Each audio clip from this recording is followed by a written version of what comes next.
Good evening, everybody, and welcome to Synergy Slam Poets Trees. It's great that you've come back for week 2, which is the science, symbology, and mythology of trees. I'm really excited about today's workshop session, actually, because I have a friend who's joining us today, amazing visual artist, concepts around environment and climate and the ecological crisis, just as a conversationalist, as somebody I know as a wise person when it comes to talking about the ecological situation we find ourselves in. It's just really fascinating and inspiring and uplifting. So there's lots to contribute, I think, to this conversation, to this workshop session today. So I'd like to introduce you to Heather Ackroyd, who's part of this workshop today. So hi Heather, how are you doing today? Oh, thanks, Zena. That was very kind, lovely words. I'm very happy to be here, enjoying the warmth. Just had a lovely woodland walk, not far from where I live. So looking forward to the session and sharing insights with you and hearing Zena speak further as well. So hi, everyone. Great. So just to be really mindful of how much I'd like to get through today,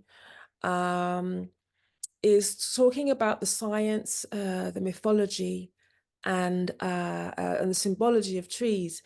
And now, when it came to the science, I think I've always sort of been fascinated by how photosynthesis works.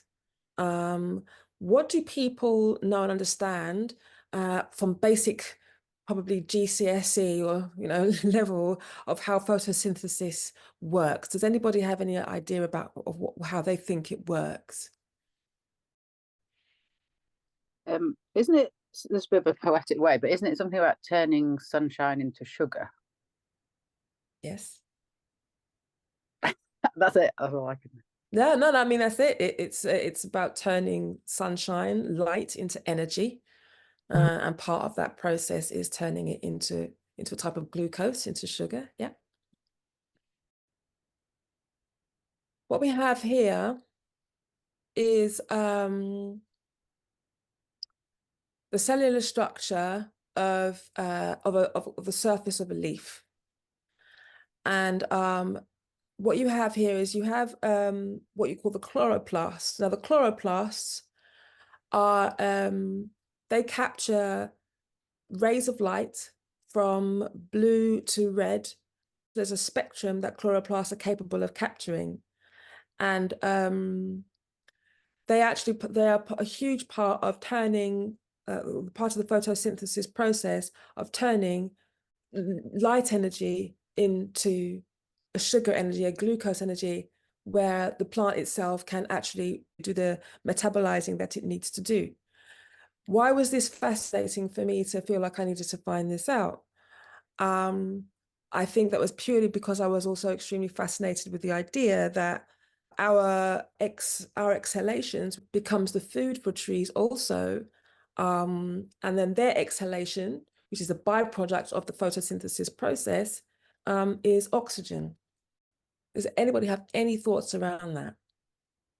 Oh, Denny, yes, please do speak. It's one of the reasons that they recommend having plants indoors, because the plants kind of have a healthy impact on the air that you breathe, as well as doing lots of other things as well. Yes.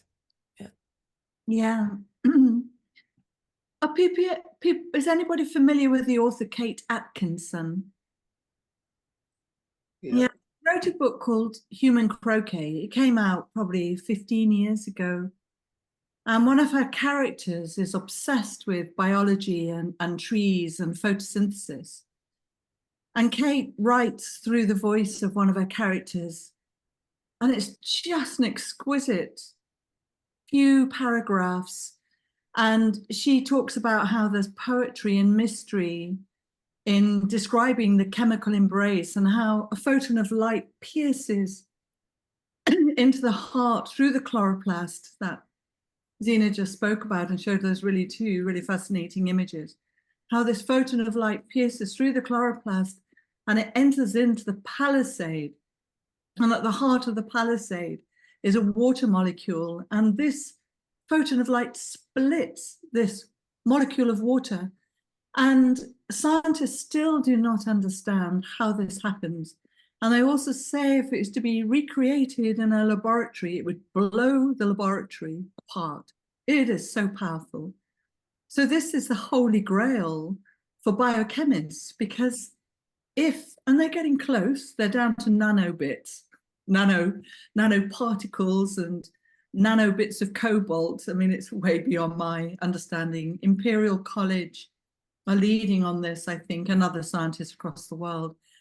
But it promises, of course, the potential is this could in time become a source of clean energy if we really understand how this process, which has been billions of years in evolution, happens. But there's some very, smart, clever people out there, and AI now to add into the mix. So you never know. It's so yes, it's splitting water, which is phenomenal, and hydrogen and oxygen, and oxygen that we breathe, and the other bit is used to make the sugars, the glucose that Zena was talking about as well.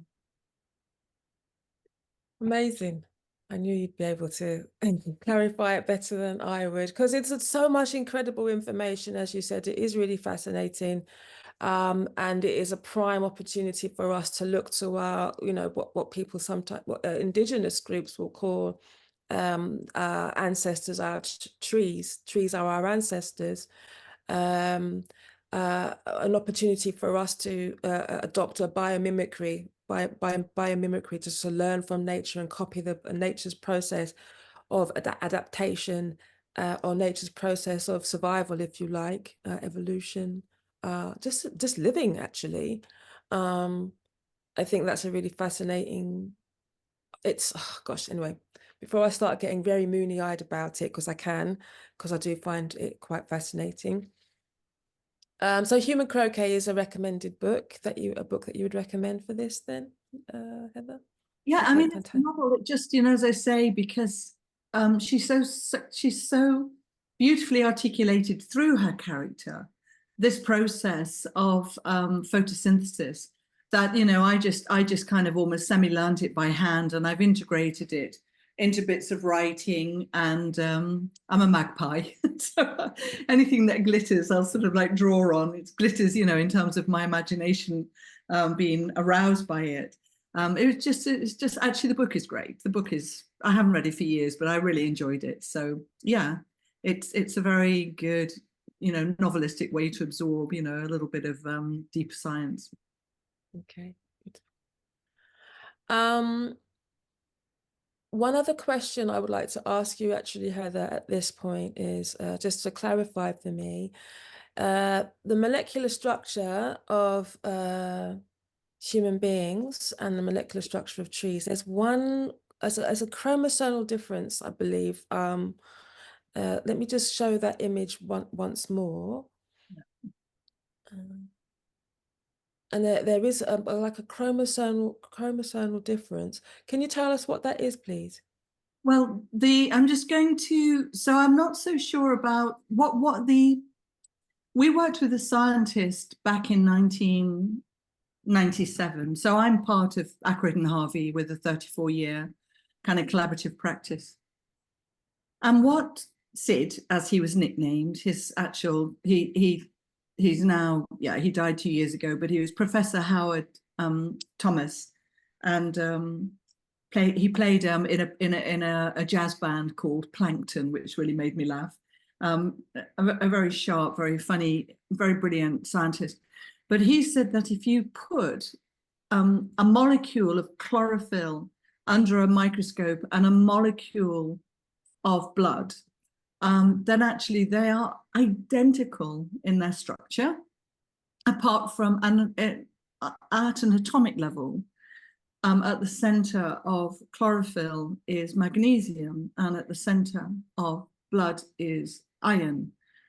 And you can overlay them, and they're just exactly identical apart from that atomic center. Now, actually, chlorophyll has 37 atoms, which is, sorry, has 137 atoms, I should say, which is also quite, it's quite a extraordinary number, which occurs in repeated patterns. I do have an image of it, actually, Zena, if you wanted me to show it, but I'm happy to kind of...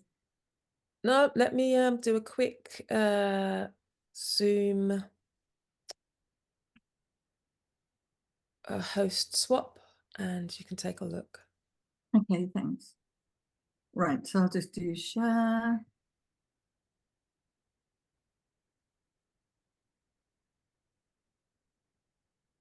So I'm just going to go into, yeah, excuse me. So let me just make this full screen. Yeah, so here we have these exquisite leaves. These are from 150 trees we've been growing, over 150 trees for over 17 years now, from acorns. But just to talk specifically about this, sorry, I'm just going here. So this is this molecule. I mean, it's a little bit more complex because there are a number of molecules in chlorophyll, but just for the purpose of what I'm talking about. So if you to overlay that, the architecture of the blood molecule, you overlay it over the chlorophyll, and it is identical, apart from at the atomic center, where, as I've said, you have iron in blood and you have magnesium in chlorophyll. So to me, this really, really shows how we are of nature. I mean, we know we're of nature, and yet we seem to spend far too long trying to create structures and stories that somehow are elevating us to some sort of state of being, which is causing us all manner of crises now, has always caused us crises in one form or another. And just to talk very briefly here, one of the lucky, and it was, actually I say lucky, serendipitous, possibly alchemical the way we were, but going back to the beginning of my work with Dan Harvey, we were working with seedling grass, and we were growing the interior of a vaulted ceiling chamber. But what we discovered was we'd left a ladder against one of the walls of grass. It was an interior space with just directional light from one window at the end. And when we took the ladder away from the wall, we realized there was a shadow, which was a kind of a pale yellow imprint of the ladder, which is when you are camping or leave a deck chair, on the grass for a few days, and you take it off, then you'll see the grass underneath is yellow. The grass isn't dead, it's not dying, it just hasn't been able to photosynthesize. As we've been discussing, it hasn't been able to produce the green pigment chlorophyll. So what we realized, Dan and I realized, is that it would be possible to make these complex photographic images.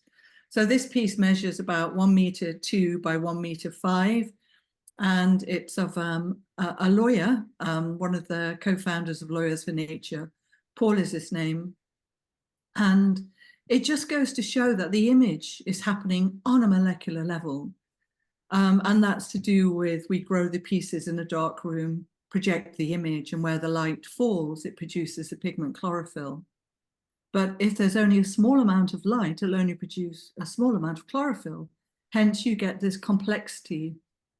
So this is a piece of work that Zena also saw last year at the Hayward Gallery. And we did 5 portraits of activists working around soil, seed, air, and water, which Dan and I were rationalizing very much in line with the work of Vandana Shiva, who's a very brilliant activist and writer, mainly based in India. I mean, she travels globally. But soil, seed, air, and water, and we created these large photosynthesis portraits. Sorry, somebody's coming in, Zena. Should I say admit? Yes, please. Yes. Thank you. And excuse me. So these activists are all working, you know, on a relatively small but very, very dedicated scale. So Paul, who we discussed about earlier, is, you know, really trying to put in place rights of nature. And he's also one of the co-founders of the River Roading Trust as well. Helena Schultz to the, is part of London Freedom Seed Bank, and they do free exchange of climate adapted seed, all in London now, and it's all open pollinated. And Julian Leahy Taylor, part of Grow Lewisham, permaculture and organic farming. And it's just on the outskirts of Lewisham, sort of bordering Bromley. And he does a lot of work as well around soil, microbes, but he also works with children and does lots of poetry and music as well. And we created this fantastic community with these activists, and we're still in touch. Also to Love Sega here is a brilliant performer and activist, and Destiny. They were part of the teenage activist group Choked Up. So many people within her community were really sick from polluted air, not enough trees, way too much diesel, nasty noxious fumes, you know, babies being born with deformed lungs, people being sick. And she really worked with her teenage friends to do phenomenal work for her community. So Dina, are you happy for me to talk a little bit more? Well, yeah.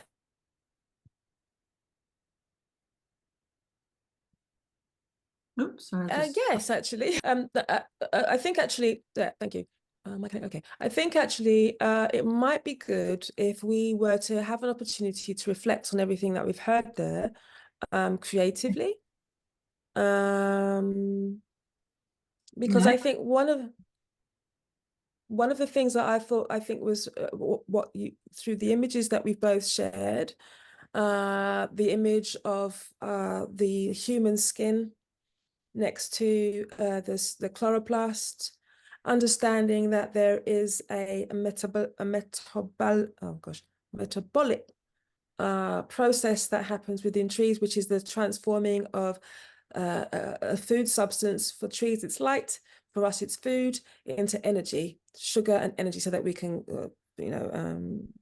grow muscle, develop skin, more skin. Trees have the same process.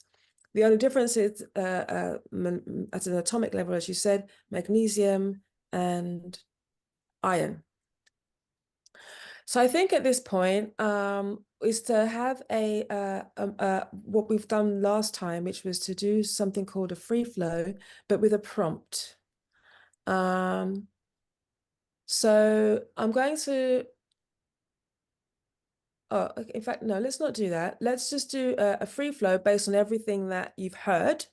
And if you need a prompt, let me know. Because I think there's an awful lot of information there. I've tried to keep up with all that information by putting some notes in the chat. Other people have been making notes, but please feel free to write a response. Like, where do you see a dynamic relationship, or a dynamic relationship between humans and trees, but also but on an atomic and a molecular level? Yeah, is that just to consider that?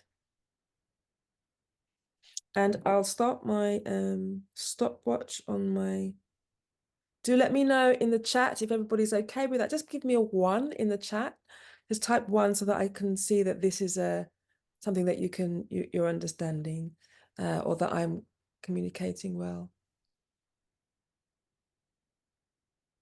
2.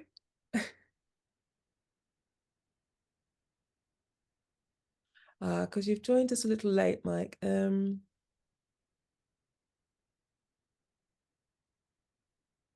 Yeah, of course. So if you just like to just bear with it. Yeah, okay, great.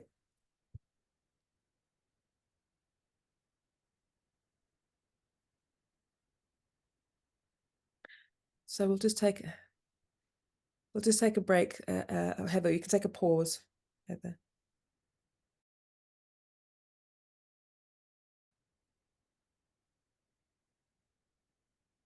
All right. So if people would like to share a line or so in the chat, or what they felt was the strongest part of what they'd written, and how they found that process. In fact, let me ask that question first.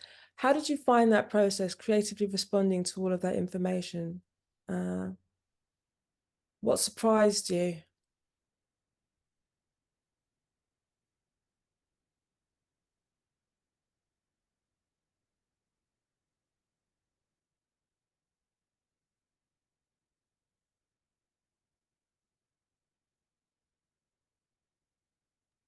I'll say it made me think in a conversational way about the science I already knew, but kind of having a conversation with plants about it, if that makes any kind of sense. Mm-hmm. Mm-hmm. Yeah, I hadn't really got a focus because it was such a broad subject. So I sort of picked the word nourishment and then kind of see where that took me. Okay. And it took me to quite a dark place, actually. But Really? Okay. yeah, in terms of the way that humans treat basic requirement for plants. So I kind of went down that route, starvation of Interesting. nourishment for some reason. Okay.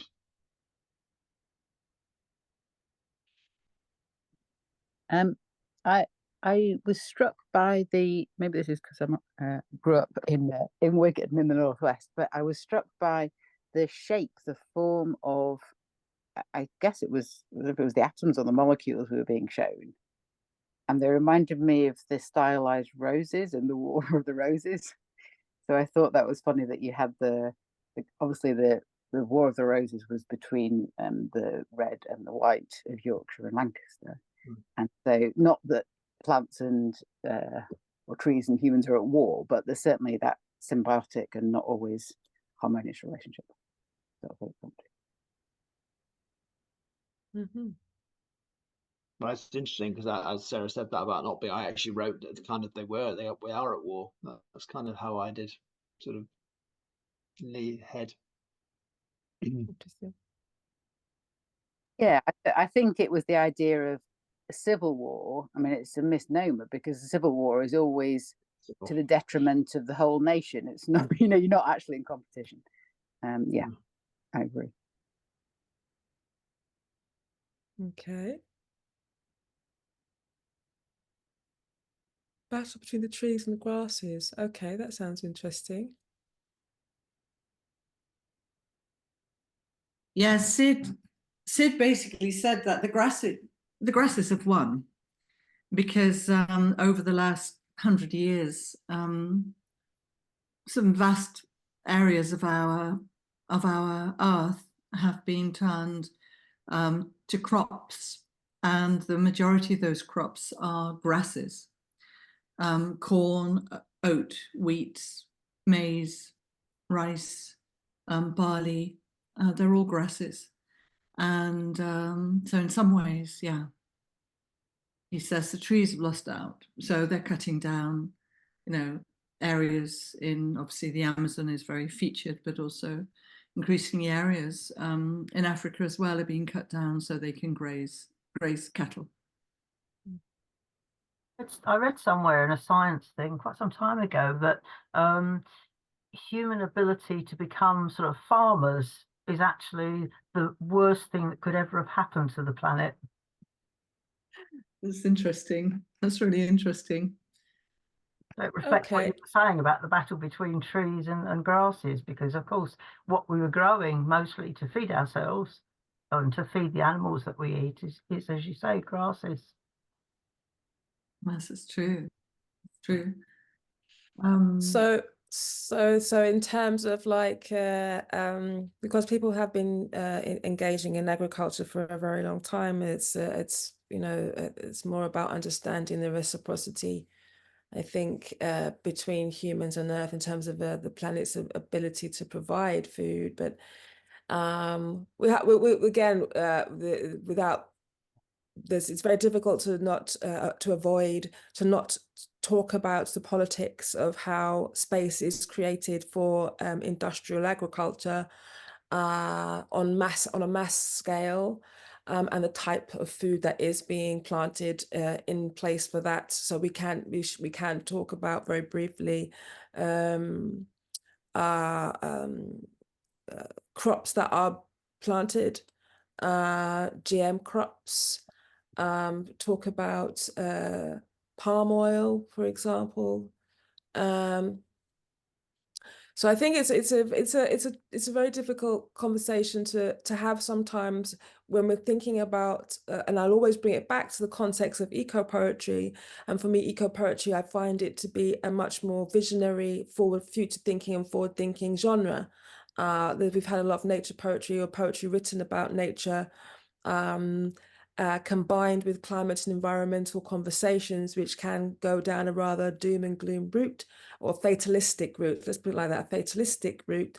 Whereas I think we're here engaging with culture, which is poetry. You know, it's a cultural medium, and it is a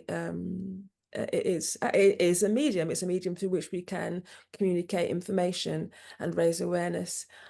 So how can we use creativity as a medium to do that, to do the awareness raising, to do the processing, to do the soul searching? So going to a darker place, for me, it feels like a part of a process where you keep writing through the dark until you come to the solutions and the light on the other side. But don't stop in the dark, don't sit in it, just keep writing through it. That's why sometimes free flows can be great, but they can be a little bit daunting. But I think it is that whole kind of what's the word I want to say? Give yourself space, or give your creative space, the creative self space to breathe through the craft, through the writing, through the craft.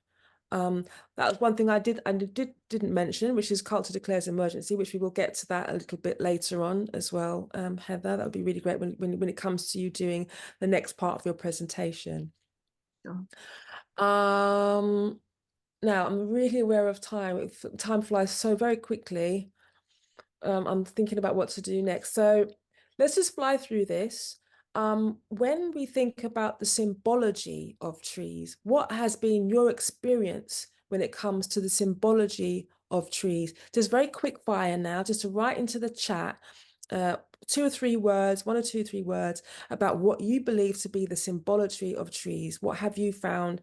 For example, the seasonal seasonal cycles for me is very overt, as in the leaves turning from green to gold and yellows and ambers and beautiful rust colors, and then dropping off through the winter seasons as the trees go into deep rest.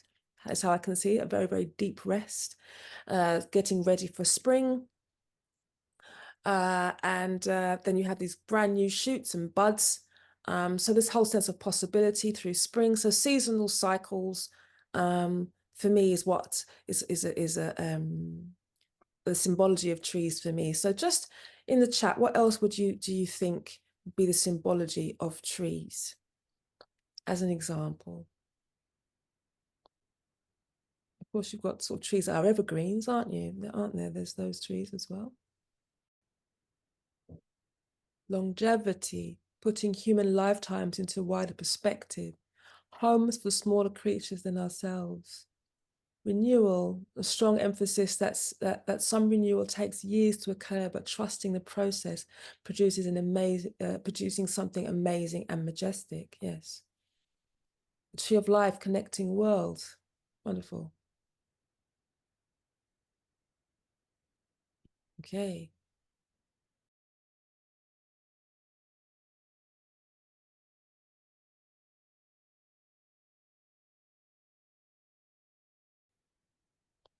So I'm going to do a really quick fire round of writing. I'm going to mention a couple of other symbolic some sort of symbolism, and I would like for you to just quickly respond to that in writing. I'll give you literally a minute for each one of them. So don't think about it too hard. Your free flow has sort of opened you up a little bit, so you can feel a bit warmed up, as if your creative muscle, your writing muscle, it needs warming up, as any muscle does. So let me give you these prompts.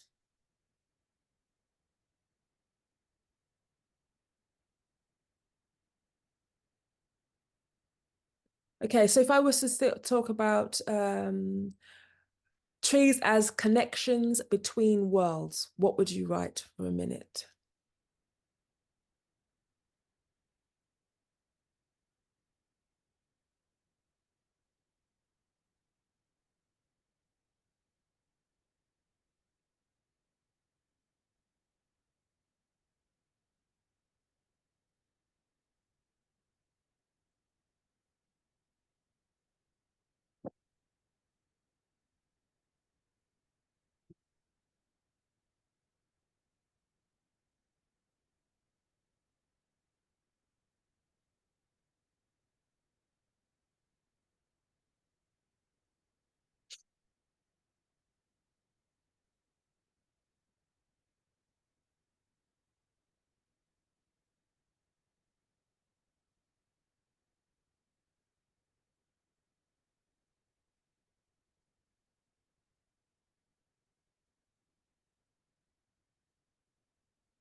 Okay, and the next one.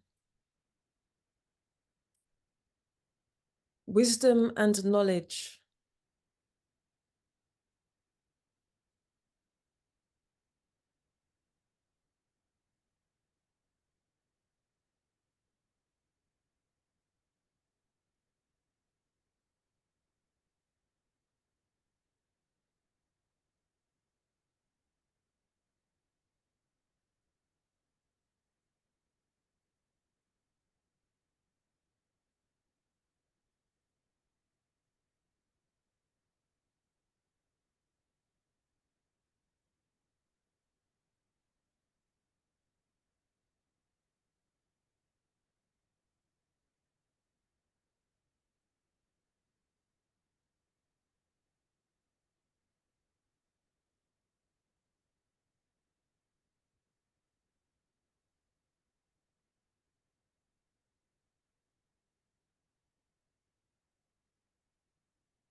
Mm.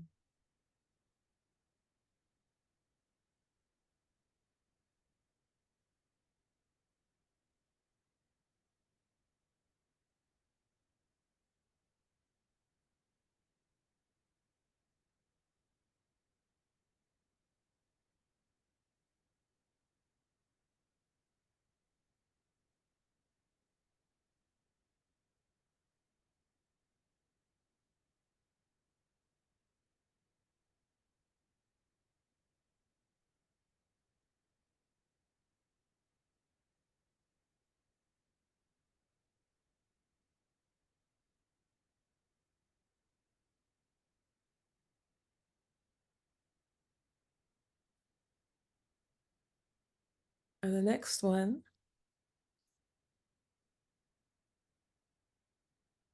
Symbol of community.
And the last one is environmental consciousness.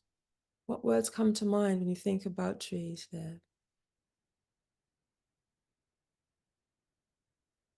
How do trees reflect environmental consciousness? Or they themselves, how are they environmentally conscious in terms of them being aware of their surroundings, especially, for example, if they are in an urban environment? When trees are hundreds of years old, originally belonging to forest, community of forest.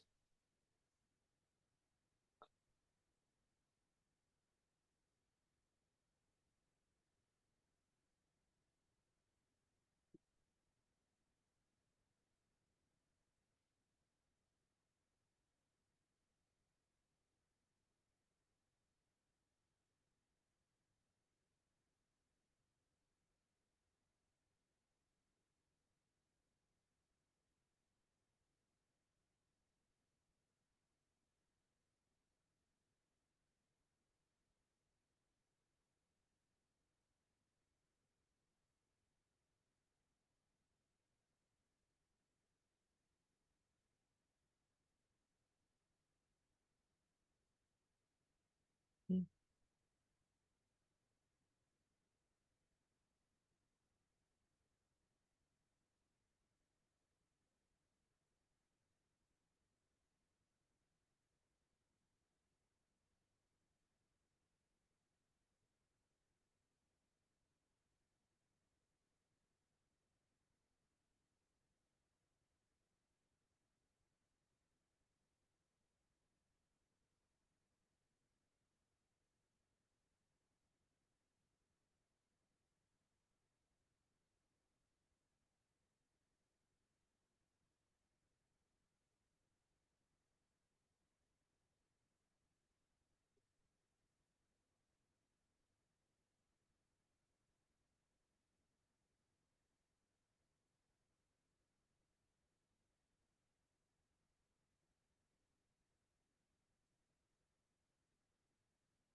Okay, then.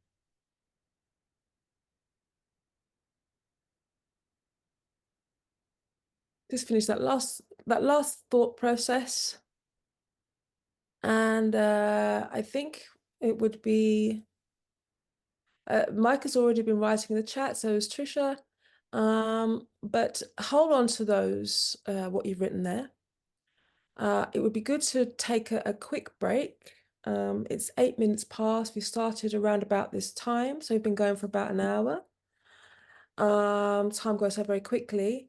If you wouldn't mind staying for maybe about 5 minutes afterwards to catch up. If we take a short break now, 5 to 8 minutes, which will probably turn to 10, but we'll see how it goes. We'll come back and we'll do the next part of Heather's presentation. We'll do a quick, you're quite welcome to do a Q&A with Heather on her work as well. We'll do some creative writing in response. And then we'll share some of our work as well. All right. So is that okay with everybody to take a break now? Just give me a 1 in the chat or a thumbs up. Let me know if everything's okay with that. Excellent. All right then. Brilliant. Okay, well, we'll see you again in 10 or so minutes. Thanks, everyone.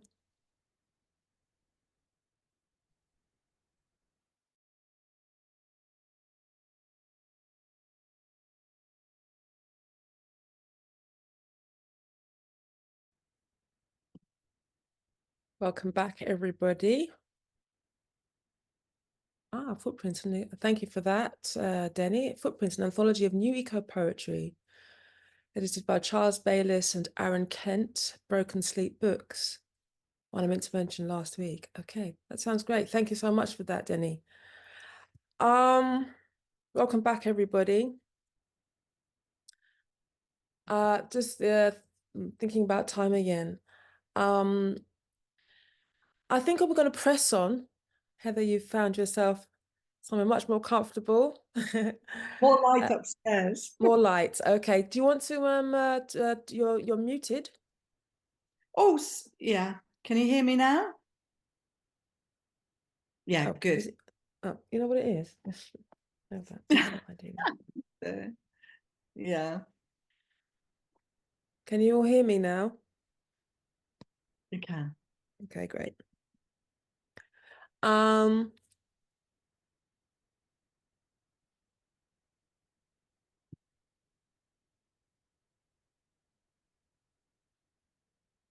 okay, welcome back, everybody. Okay, so let's go into the next part of our workshop. I'd like to reintroduce Heather again for the second part of the presentation, which will be speaking more about the project Voices Acorns, maybe your work around Culture Declares Emergency, and a little bit touching maybe on the mythology of trees. So it would be great for you to do that. Great. Please go ahead. Dina, how long should I speak for, just so I can know what to focus on? Sure. Well, it's 20 past 8 now. People have said that they would agree to maybe going over for about 5 or so minutes. Is that okay with everybody still? 5 or so minutes. Okay, I'm going to have No, to no, do. no. That's So, fine. no, Yeah, no, you don't have, you have more than 5 or so minutes. You can go for 20 to 25 minutes. is everybody okay with that? Are you sure? That Yeah. will probably be Okay. Can you make me host, Tina? Then I can do. sure.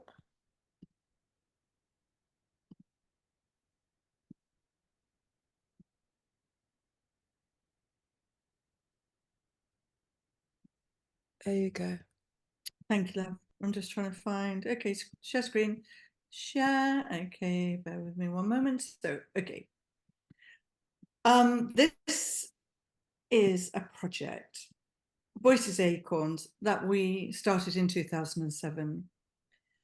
And it was very much initiated by artists and non-artists saying that artists don't have, that they deal ultimately in aesthetics and not in political aesthetics or political ecologies. And we disagreed with that because this artist here, Joseph Beuys, German artist, one of the leading artists of the 20th century. Is anybody familiar with his work out of interest? Beuys, Joseph Beuys, okay. So he was also one of the co-founders of the German Green Party back in the 1980s. And towards later on in his life, he was passionate about trees. He was also into shamanism. He was good friends with Steiner. And he was working across all manner of stuff. And he basically said, if our atmosphere is polluted and dirty and is full of noxious gases, then we are in the process of poisoning ourselves and everything else. So his solution was to plant 7,000 trees, and he started to plant the first tree in 1982 as part of a really big art event called Documenta.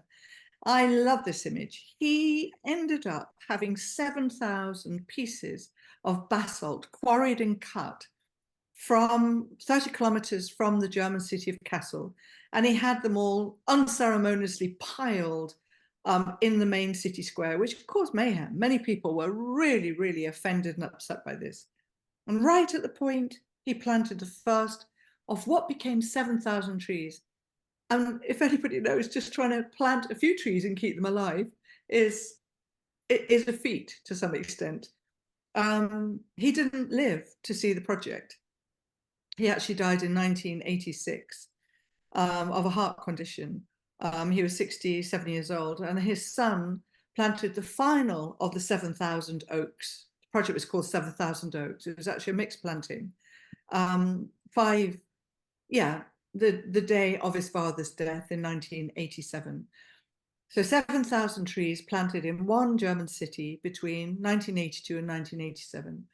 But Beuys carries a huge kudos, and his work is in collection all over the world. But ultimately, he was saying education and ecology has to be at the center of our politics and creativity. So we collected acorns from the trees here. The larger tree was the one he planted in 1982, And the smaller tree was the one planted by his son in 1987. And we came back with hundreds of acorns, actually about 647, as many as I could carry in the bag. I went down on the train. So we first showed these young trees with in little pots that we got from a recycling centre in the Centre for the Urban Built Environment in Manchester. I think one of our participants is from Manchester, and whilst we show these trees, we have public dialogues. Oops. So we have 3 days where we invite guest speakers in to talk with us, and the public can come and be part of that conversation. So very informal, very small. And we invited Professor Roland Enos. At the time, he was in the biological sciences at the University of Manchester. With his PhD students, he was embarking on a very pivotal piece of science to show how trees in the urban space cool the temperature. We're all familiar with the urban heat island effect and phrase. Cities and towns are typically a lot hotter during a heat wave than the surrounding rural countryside because we have so much glass and steel and concrete and pavements, and more often than not enough trees. So Roland Enos began his experimental plots. 9 were built in South Manchester. He had one with grass, one with a tree, and one with tarmac. So this is it in actual reality. And this was a 3-year project. And with his PhD students, they were doing, regular monitoring, gathering of data. I'm going to give you the highlights straight away. So this is what they found out. They published their results in around 2009, and it made a beg your pardon. I met him in 2009. Actually, no, I beg your pardon, they actually published in 2009, so they had completed. Adding 10% area of trees to city centre cools them by 4 degrees centigrade, climate-proofing the city until 2080. This is really significant. And for example, Southwark Borough Council in London is now planting 70,000 trees, starting in 2020 through to 2030 to climate-proof that borough. And you will probably also be aware, or if you're not, actually cities and towns now, they have the science, they have the data, they have the evidence, and the money is now flowing in to plant trees. Because we all know when it's absolutely stinking hot out there, we want to go and sit in the shade of a tree. Exactly. So, and he's now been doing quite a little bit of recent work around flooding as well. And again, adding 10% tree cover would reduce runoff by 5%, well below the forecast increase. So trees are extraordinary. So we created this piece of work in 2015, and we presented the tree on the stage. So the tree is the actor in this drama of epic proportions, which we term variously climate change, the climate emergency, and biodiversity loss, and the nature crisis. As I mentioned, whenever we show these trees, we're in conversation with writers, with architects, and also with lawyers. And in 2009, we showed a number of trees at the Royal Academy as part of a group exhibition. And we invited in, so we created space in the galleries, and we invited these wonderful people to be in conversation with us. So we actually ran these weekly over 6 weeks. I'd like to speak about Polly Higgins. She's a wonderful woman who very sadly and prematurely died at the age of 50 in 2019. It was a shock to all of us. She was a phenomenal woman, and she wrote a book called Eradicating Ecocide, Laws and Governance Present the Destruction of Our Planet. So for example, this used to be arboreal forest, prime forest. This is one of the Canadian tar sands. Is anybody familiar with the Canadian tar sands? It looks to me like the Devil's Playground. It is just this saturated, suppurating soil full of disgusting, stinking, wretched lakes, which are full of toxic, disease-ridden, spill out from this extraction of oil from tar sands. It's incredibly energy and water intensive. And the incidence of disease in the indigenous people who live around. You see in the distance, you can see the arboreal forest, but the incidence of disease is really, really high because of the contamination of water.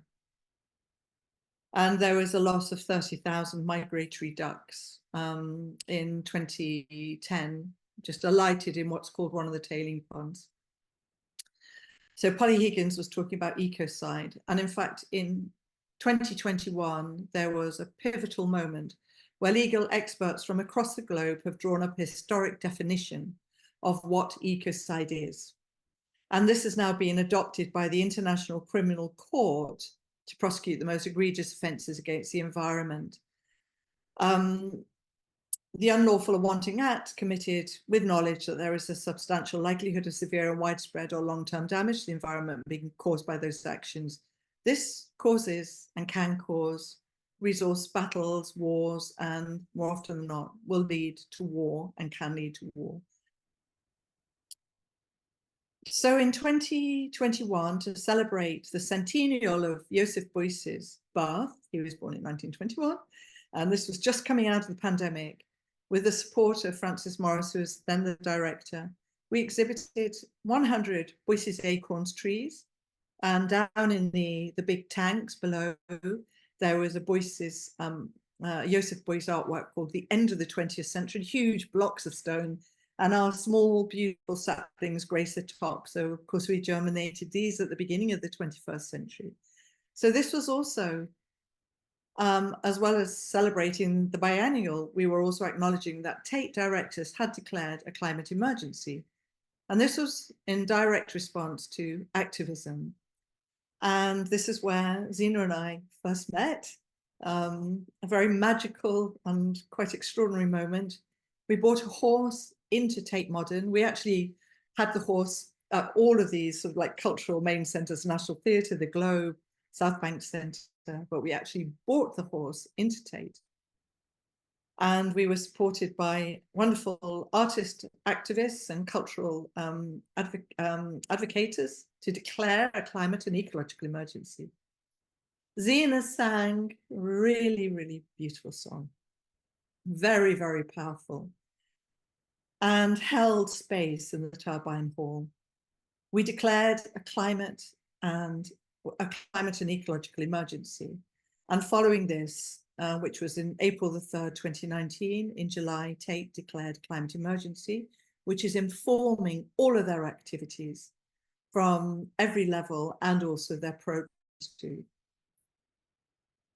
And this was happening just before Extinction Rebellion created a series of quite extraordinary, peaceful, non-direct actions throughout London about telling the truth about the climate emergency and the biodiversity loss. And Parliament did declare a climate emergency, but the government did not. And the government then very stealthily and very heinously, to my mind, have made it almost impossible now to have a right to protest freely. And, you know, peaceful activists are locked up in maximum security prisons for up to 4 years. Well, we do know that the extinction rate has gone up 1,000-fold from what is called the fossil level. And Britain is one of the worst nature. We rank one of the lowest globally for intact biodiversity because of the Industrial Revolution and because of our industrialized agriculture. But we're in a pretty wretched state on many levels. But we use creativity to tell the truth.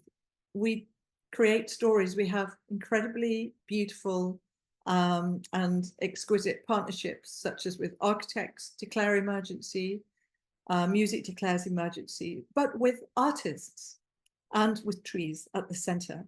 And as Ina was saying, you know, I will use anger, and you'll use that to strike the flame of creativity, to create at times poetic artworks, sometimes artworks that are more directly political, but always guided by creativity and always guided by an innate and absolutely integral sense of community. And now we have our beautiful, beautiful trees, 17 years, not far from us here, and we're going to start planting them in circles of 7, mainly across London and in a few other towns and cities. But we're going to create all of these beautiful rings of trees. And at the center will be young people, words, poetry, creative acts, music, love and life. Thank you. Thank you so much, Heather. Incredible work. I'll Does stop sharing. anybody? Okay. Does anybody have any questions they want to ask Heather at this point?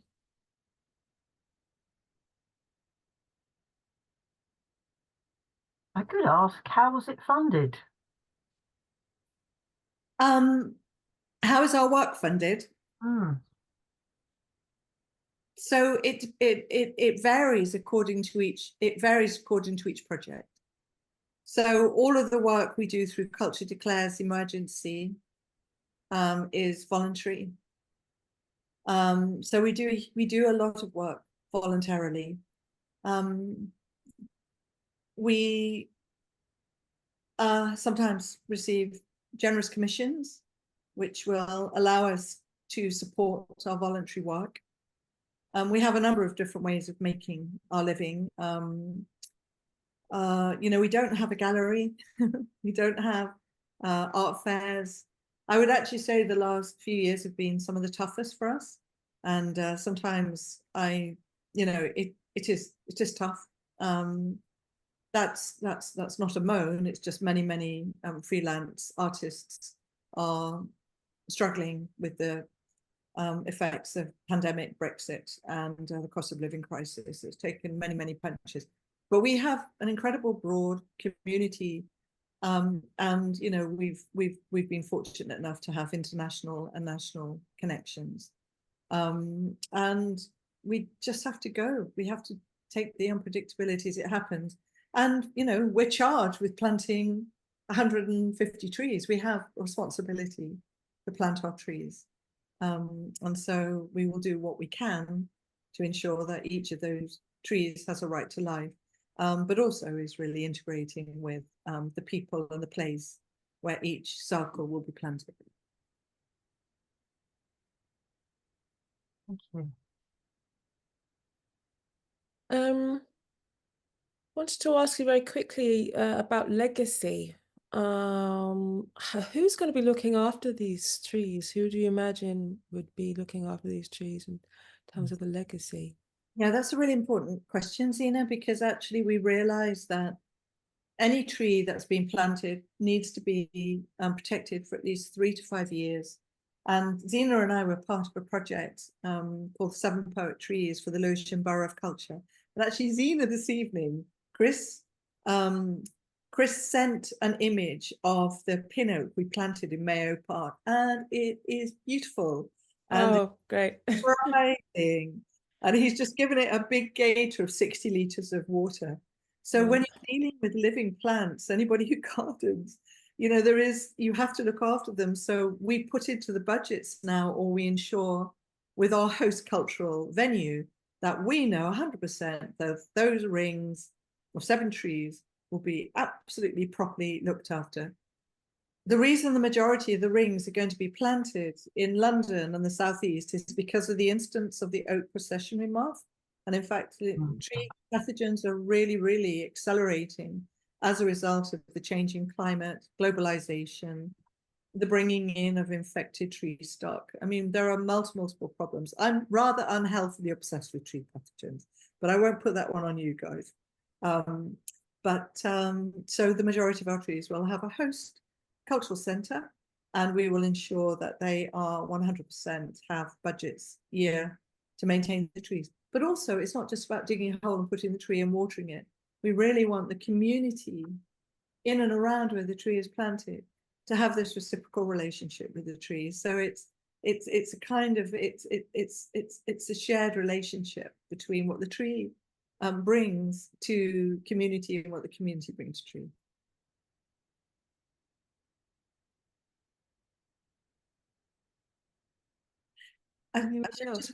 One other thing, Zena, that actually the idea occurred to us to go and collect the acorns from Joseph Beuys's artwork 7,000 Oaks after reading a very wonderful book called The Man Who Planted Trees by Jean Genot, which is just an exquisite fable.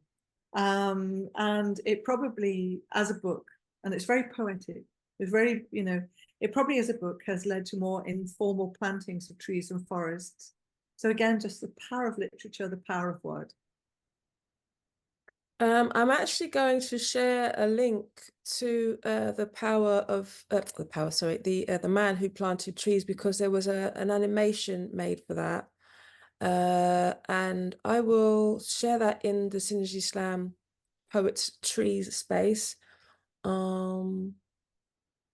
Yeah, I've got the link here, so I'll share it in there. But you can find it online. There's different different types of qualities, because it's quite an old animation, but it's really beautifully made. I'll put that on the Synergy Slam Poets space. The other thing I wanted to ask you, Heather, is very briefly, can you tell us a little bit about some of the most, I guess, sort of striking or potent kind of ideas around mythology of the oak itself? So in my 20s, I became really fascinated with the Gaia theories, which were being obviously written about by James Lovelock. But there were also other books that I was getting. I was really interested in mythology, and I was reading The Golden Bough by Gordon Fraser, which, you know, is quite an extraordinary book, written written about sort of ancient ritual and fertility practices amongst many different tribal people across the world.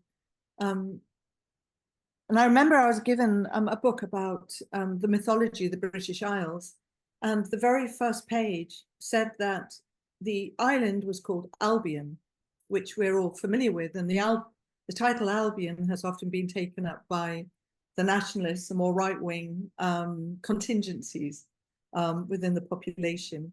And in this book, on the first page, it said Albion was a statuesque man, a warrior from Africa, who actually had albinoism. And I just thought, we're never ever taught this at school. So at the time, there was a wonderful bookshop. I was living in Brixton. There was a wonderful bookshop on Cold Harbour Lane. And I went down and I showed the man in there, and I showed him this page about Albion. And I said, do you have any knowledge about this or any book? And he said, just hold on a minute. And he disappeared for what was almost like 20 minutes. And he came back and he held this book in his hand, which is called The Black Celts. And it was written by two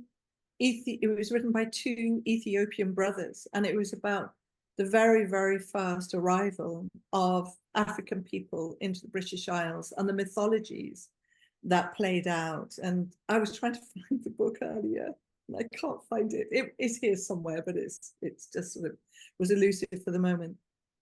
And, you know, we have a Druidic culture here as well, and the Druids worshipped the oaks. And the oaks were also the trees that people would gather below and beneath to sort out disputes. The tree held wisdom. And the word was Duir, D-U-I-R, which is also linked with the word truth and trust. So the Druidic culture was pretty much overthrown by the arrival of the Romans as well. So the Romans were bringing in their own trees and overthrowing the Druidic culture. The Druidic culture also is very tied in with an Irish alphabet called the Ogham alphabet, where each letter of the alphabet was linked in with the tree. Robert Graves writes extensively about this in his book, The Greek Myths, and also The White Goddess. And I just think there's so much that has been lost, buried, overthrown. And it's just a very wonderful journey to go into these little knots, gnarly woods of curiosity and find your way out and meeting these wonderful people en route. So yeah, I love absolutely the oak tree. For me, my name actually, Ackroyd, means clearing in the oak forest. My ancestors, we believe, were early charcoal smelters. So I have a big duty to replant some trees because, you know, the ancestors are busy cutting them down and making fuel. Amazing. Thank you so much, Heather. As I said, everybody, I did say we got so much to offer in terms of your knowledge and conversationally. So thank you so much for that, Heather. You're I very think what welcome. Thank you. Sorry. No, I was going to say thank you very much for the invitation. And I know I've put a lot your way, guys. It's just, you know, multi-tendril, multi-branch, but you know, I wish you really well with all of your writing and your your work. I really do. Wonderful. So just very, very quickly, I know there's an oak tree. Part of our work that we did with Seven Poetries was to start with the tree in Honor Oak, which is southeast London, and that tree there is there's a tree there that's supposedly Queen Elizabeth I is supposed to have sat under, given by decree or given the permission for the first colonial botanists to say yes, go forth and conquer North Americas, which has brought us to where we are today. So there is this oak tree. There are a lot of oak trees in London. Can you think of one particular oak tree now, one that you may have noticed? Whereabouts is it in your area? If you can think of one, what does it look like? How big is it? I did notice that seems to be a particular disease that's attacking oaks at the moment. Ivy seems to be a thing that's really running rampant over oak trees right about now. And ivy again is quite prolific in the way that it grows, but it's quite vicious. It strangles the roots, doesn't it? I think it strangles roots, and then eventually the tree could die from starvation. But I think, trying to stay on a more positive note, think about some of the things that we've spoken about here today. Again, another free flow. How would you see the mythology? What kind of mythological thoughts do you have in terms of the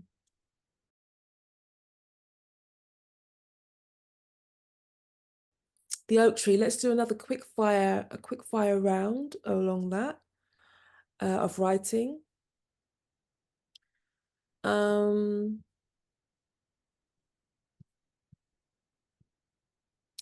Let's look at the oak tree as holding a quick fire round, as we said originally, which would be 1.5 minutes per theme. So let's talk about the oak tree in terms of ancestry and heritage.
Okay, Heather, would you like to make a suggestion for the next one?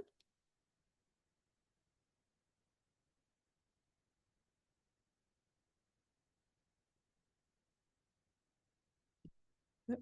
Okay, I'll quickly do the next one. Guardians and spirits.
And the next one, oracular trees, trees that are like oracles.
Okay. And the next one's from Heather, which is mysorial. I can't say that. Mysorial. Do it. Mycorrhizal, which is the mycorrhizal and entangled. And mycorrhizal, just give us a very brief meaning of that, please. Yeah, so mycorrhizal is the activity of all of the little fungal elements that exist around the roots of trees. So it's just sort of like it's just like tiny activities that's going on in the soil, mycorrhizal activity. Brilliant. I probably spelt it wrong, forgive me, but never mind.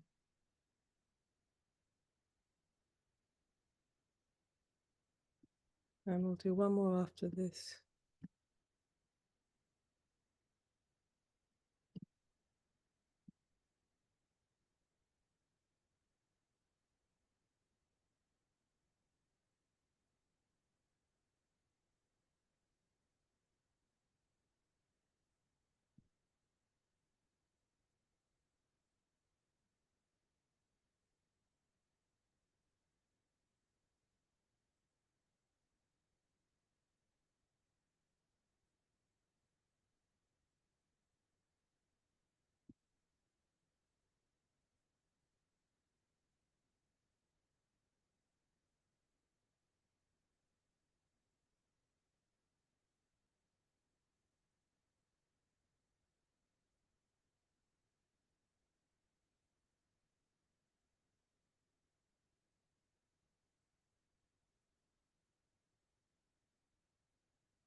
And the last one, guardians and nature spirits.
Okay.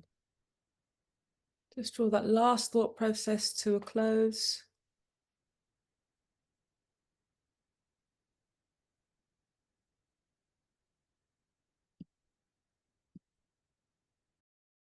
Does anybody want to share anything very quickly? Is there so any thoughts, a couple of lines of poetry, which would be really nice to see if people wanted to share some of their poems? Any volunteers there for now?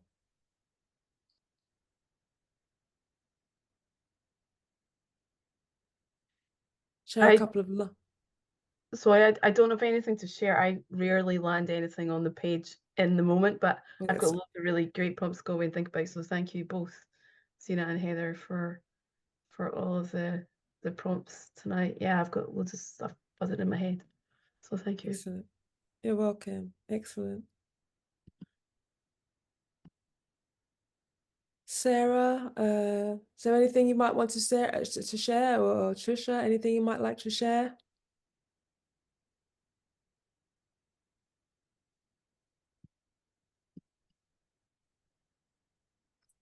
Just to say, I found, really thought the presentation the whole thing was interesting, and having a presentation that, you were guiding us towards the positive.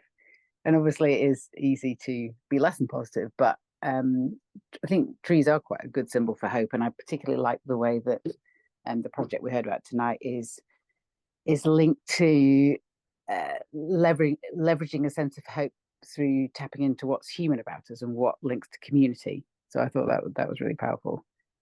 So yeah, it's been really great. I think. That's great.